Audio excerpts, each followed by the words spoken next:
Κώστας Κουτσομητέλης, γιατρός, υποψήφιος στην πρώτη περιφέρεια της Θεσσαλονίκης με τη Δημοκρατική Αριστερά.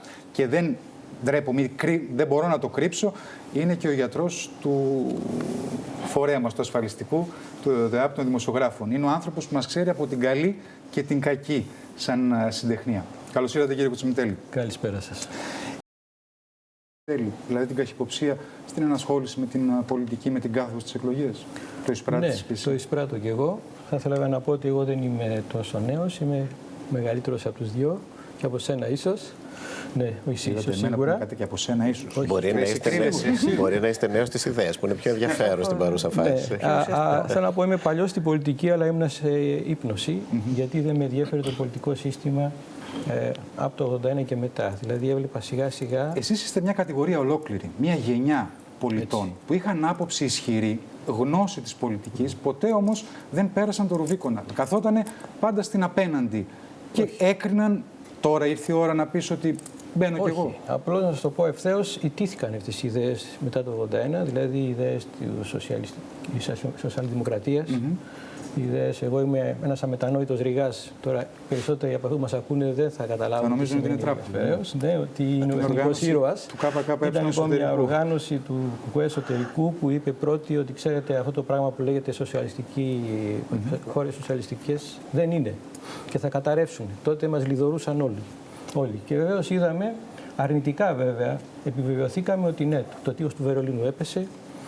Αλλά βέβαια εδώ στην Ελλάδα, σας έλεγα, όλα αυτά τα χρόνια κυριαρχούσε μια άλλη αντίληψη για την πολιτική, η οποία εμένα δεν με ενδιαφέρε. Πάντοτε ήμουν μέσα, διάβαζα, μελετούσα, συζητούσα, τσακωνόμουν, αλλά δεν ήθελα να κάνω ενεργή πολιτική στο επίπεδο τουλάχιστον του Κοινοβουλίου. Τώρα που εμφανίστηκε η Δημοκρατική Αριστερά, έχω μια ελπίδα, παρόλο την καχυποψία που λες ότι μπορεί να έχουν, και πράγματι υπάρχει καχυποψία, γιατί και τα πρόσωπα της Δημοκρατικής Αριστεράς δεν είναι νέα, έτσι, προέρχονται και αυτοί από πολύ μακριά.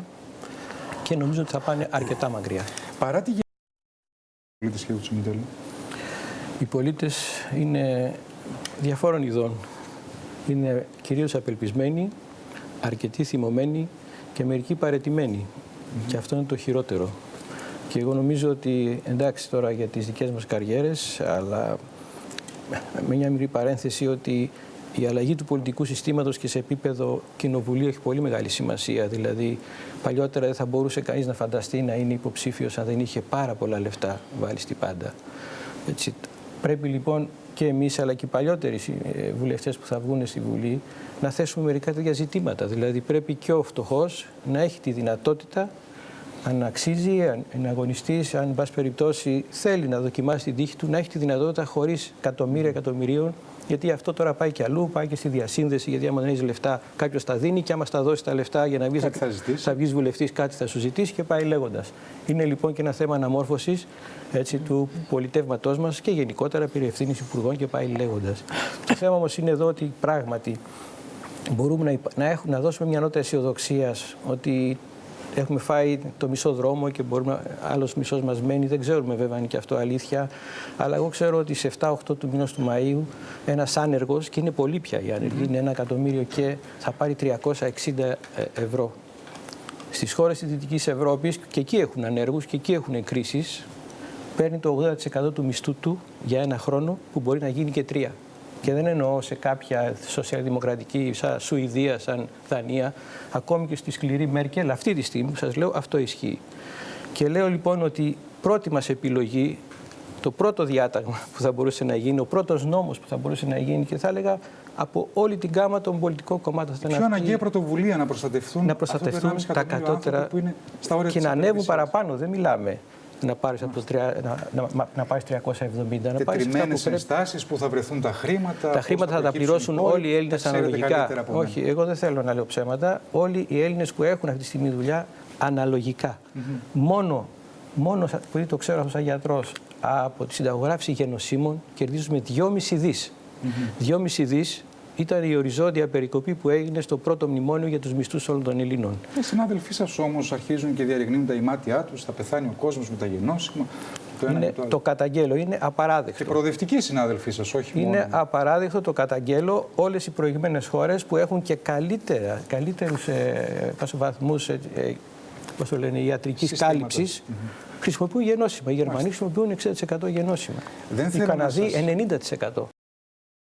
Τι γίνεται με εσάς, με τη Δημοκρατική Αριστερά? Και τις συμμαχίες μας. Και τις συμμαχίες σας, τις συνεργασίες σας. Ναι, είναι μια καλή παρατήρηση. Την ταυτότητά σας. Βεβαίως. Γιατί είναι ο Κουβέλης καχύποπτος με τον Βενιζέλο? Δεν είναι καχύποπτος. Κοιτάξτε να δείτε. Ας πούμε για τα γενώσιμα, για να επανέλθουμε, αυτά μπορούσαν να είχαν γίνει εδώ και 15 χρόνια. Και δεν έχει κυβερνήσει κάποιος υπουργός υγείας της Δημοκρατικής Αριστεράς που να μην τα προώθησε. Ήταν ο Βενιζέλος. Ποιος έκανε τις μεγάλες απεργίες? Δηλαδή η ΠΑΣΚ ήταν αυτή που πρωτοπορούσε στο να μεγαλώσει ο δημόσιος τομέας, έτσι δεν είναι? Το να παίρνουν στα δεκαετία 96-2009 34% άνοδο ένας απλός εργαζόμενος του ιδιωτικού τομέα και 86% άνοδο η ΔΕΚΟ. Αυτά. Μιλάω για κατασπατάληση τώρα. Χώρια τα σκάνδαλα. Έχουμε πια ήδη και νομικά, δηλαδή, νομικές αποδείξεις περί σκανδάλων.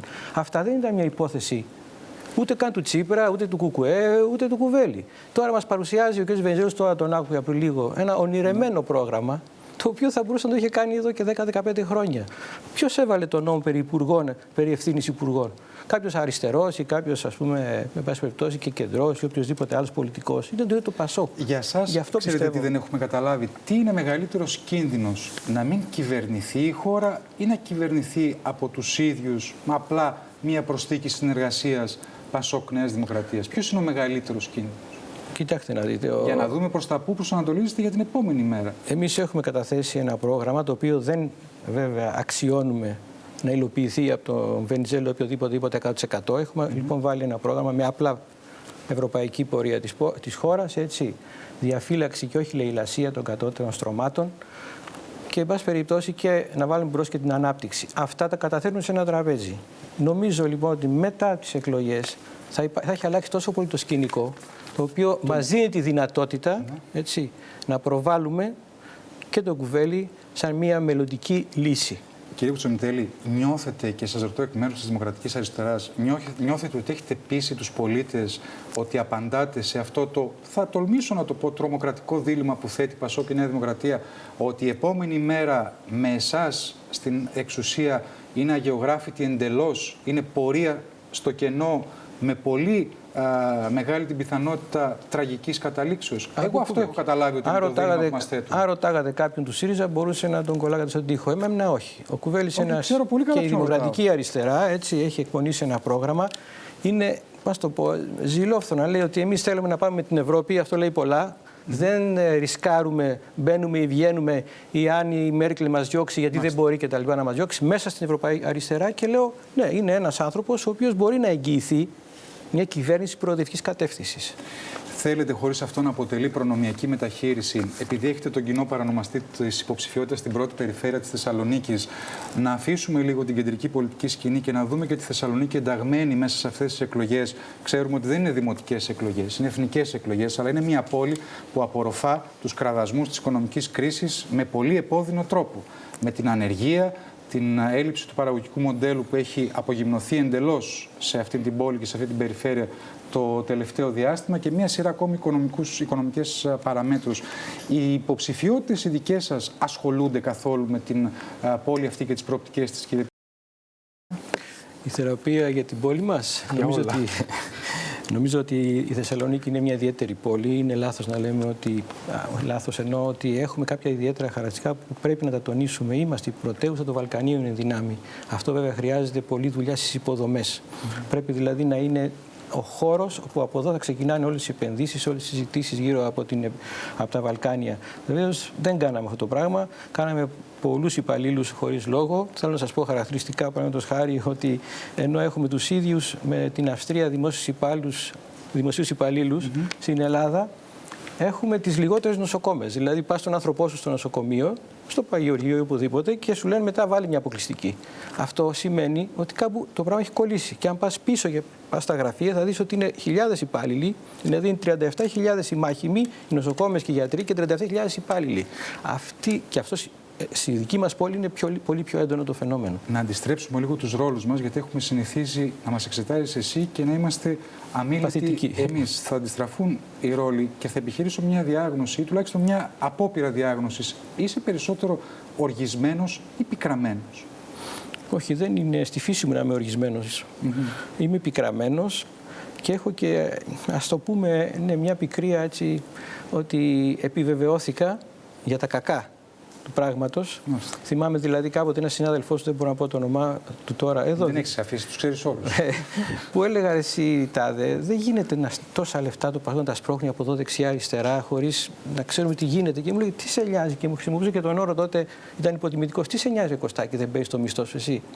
Δηλαδή, αυτό τώρα το πληρώνουμε. Λοιπόν, καλή επιτυχία και στις προσωπικές σας επιδιώξεις και στοχεύσεις, που μόνο ματαιόδοξες δεν είναι. Και τον κύριο Κώστα Κουτσομητέλη με την Δημοκρατική Αριστερά στην πρώτη περιφέρεια Θεσσαλονίκης. Καλή επιτυχία. Ευχαριστώ πολύ. Και ευχαριστούμε πολύ κυρίως εσάς.